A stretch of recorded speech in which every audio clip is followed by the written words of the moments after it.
Hi, and welcome on Flyfish Fly Tying. I'm proud to present another fly tying video today. So, a nice baitfish pattern for pike, which you will see here in a second. And yeah, I hope to earn your subscription today to the channel. So if you like the video and want to support my work, so put a like or even a comment. So yeah, do your ground windings. And this is woolly time-lapsed here.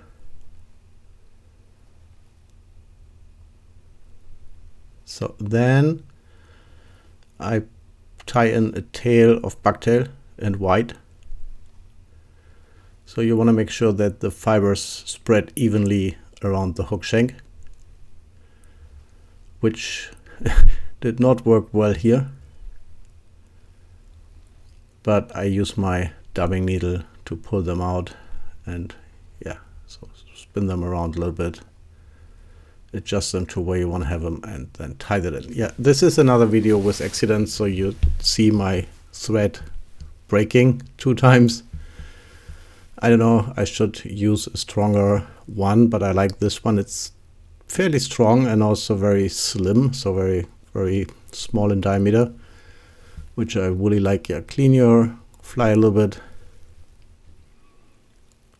Then you want to do some more ground protection windings so that the material is holding in your tie pretty tight. So pull in some flash, don't use too much flash, as I always tend to say. Secure your fibers and your thread, your windings, with a little super glue.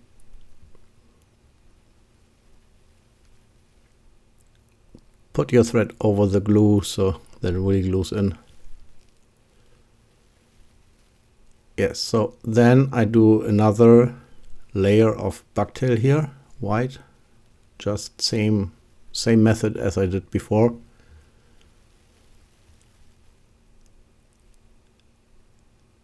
And on the bucktail tail, so this is just pretty empty because I tied a lot of flies with it. There is different fibers, so stiffer ones which are softer, which spread out a little more. So these are supposedly softer ones, but it doesn't matter at the end because your fly will shape very nice in the water.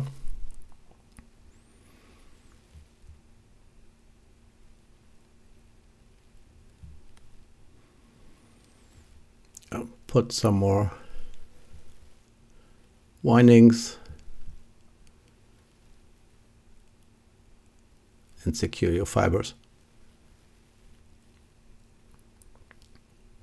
So I try to adjust a little so that they spread evenly both sides of the hook shank.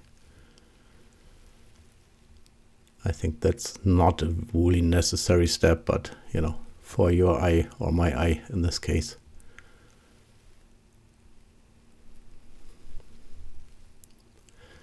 Yeah, then I use 2 flat wing feathers in Chartreuse Grizzly.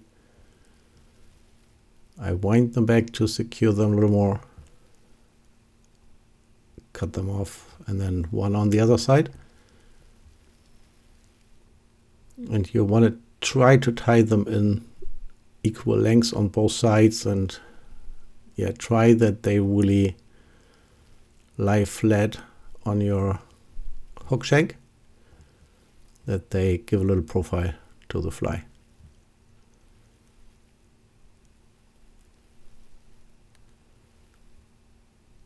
So a little more polar flash here, just 1-2 fibers. So I not really use much flash.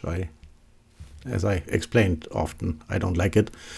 And by the way, the material list you will find at the end of the video. So I tend to do that in the newer videos so that you find all the materials you need for this fly, and don't be shy to use your own creativity, colors, you know. Fly tying should be fun, not copying one-to-one. And by the way, I'm not copying here for sure. I watch YouTube videos too, and you know, I'm just a hobby tyer, but I look for inspiration from others as most of us do, I think, and I learn from others too. So I'm not an expert tyer, but you know, I like tying. It's some kind of relaxing, and I enjoy it. Yeah, put the back and then secure them with your wire. So this is not the real hollow tying. And you will see me now breaking the thread first time, I think. Yeah, they don't want to stay where I want to have them, so now I have them, and then I apply too much pull on the wire, on the thread, and it breaks. Ping. So here it is. Just don't get panicked. Just yeah, put it in again, tie over, and then finish what you have to finish. And you may want to use an extra portion of glue here. Not that I think it's really needed, but just for your own security thinking.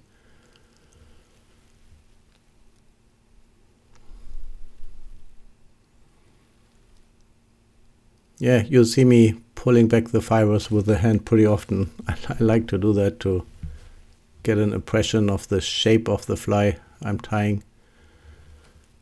Now I will use some bucktail and chartreuse for the back of the fly, and I use a little more material on the back of the side, or back side of the fly, the back part of the fish, so to say. It imitates, and a little less on the belly side.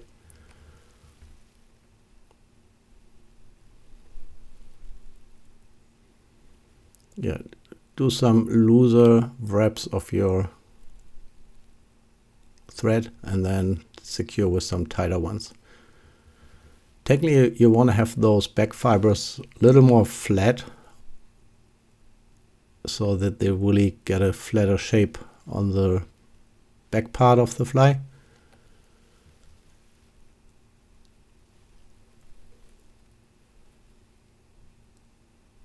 Yeah, secured.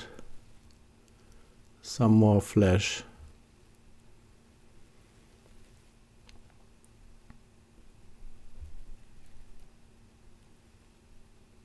Yeah, and you will see me repeating same steps. Just I hope the thread will not break again.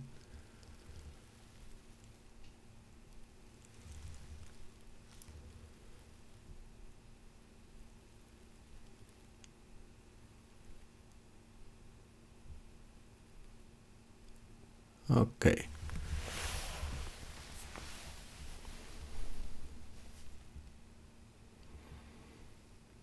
Now some white wind, and you see me spreading the shorter fibers a little up, so this gives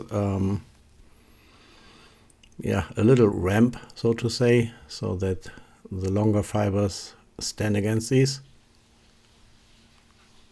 which helps to give the fly in the water a little more bulky shape.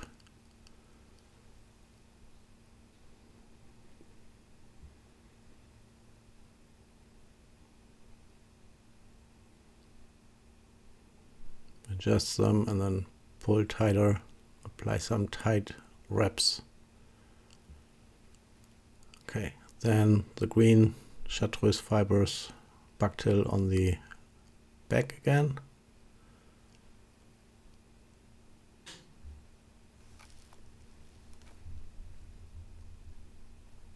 Flatten them a little.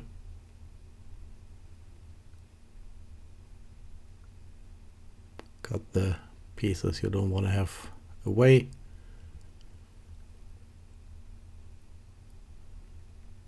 Yeah, and then may add some flash.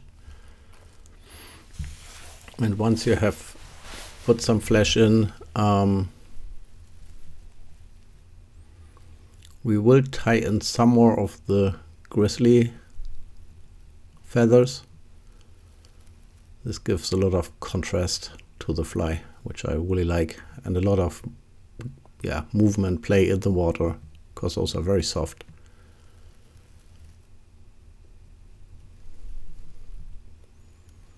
Yeah, as said, some more of the polar flash here.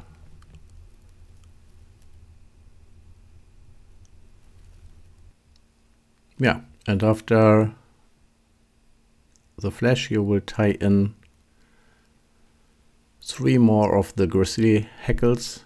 So what you will do is 2 on the side and 1 on the back. So, and you try really to tie them in flat so that they give a little like profile to the fly too.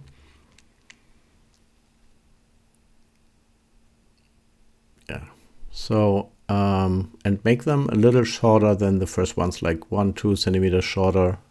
So that way they tend not to tangle that easy as if you would tie them in the same length. Yeah, you see I try to adjust them a little here.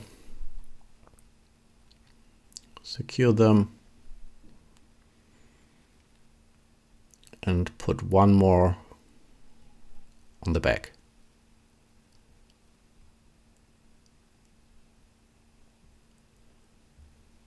Yeah, so once those are done, I will use a dubbing brush, which I made myself out of some polar flash fibers, some Congo hair, and some graph fur. So the graph fur was gray.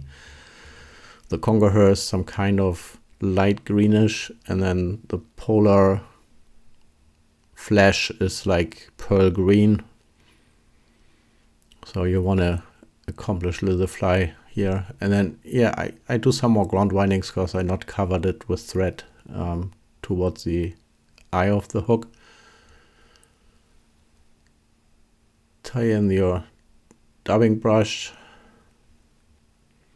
And this is very nice to really give it a little more a bulkhead shape. Bring a little more material so it also will push away more water and gives, yeah, a little more signals to the fishes, I think. And what I tend to do is I brush this out with my dubbing needle, so later I use my Velcro brush a little while tying. And you see I really like the kind of material mix here, the gray, greenish, fleshy stuff. So, and as you see, I did not put in much flesh because, as I said, I really don't too much flesh in flies.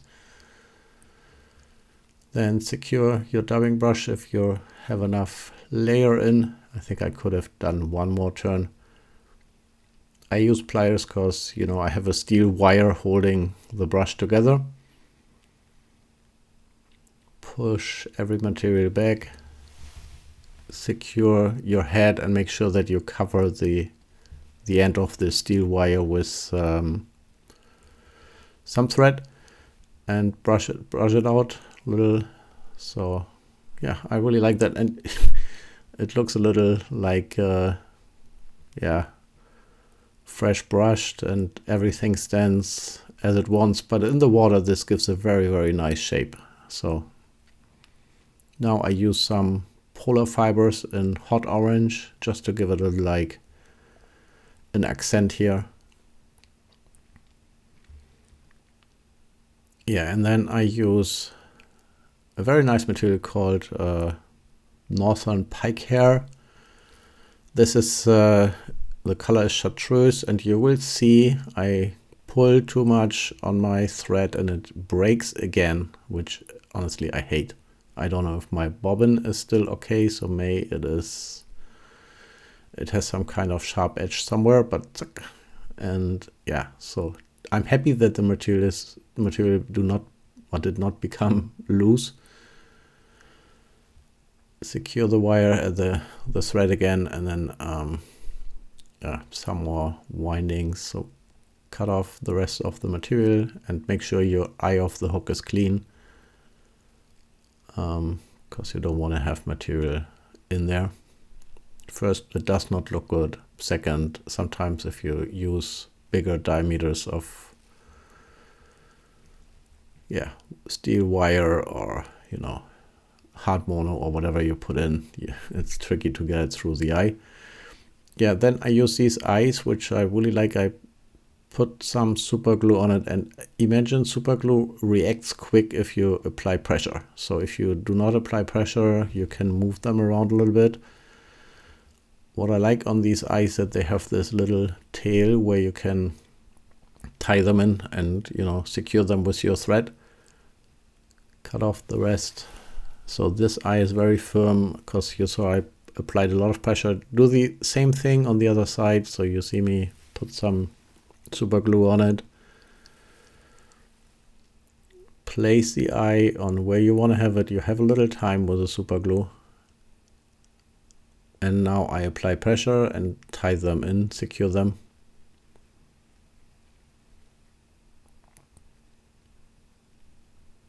Some more pressure, like half a minute, and then they sit very firm. Yeah, clean, and then clean your head a little with thread, and then whip finish the fly. And then I secure the whip finish with some UV resin here. I use a thin resin, so because this goes a little into the thread and really secures your knot here.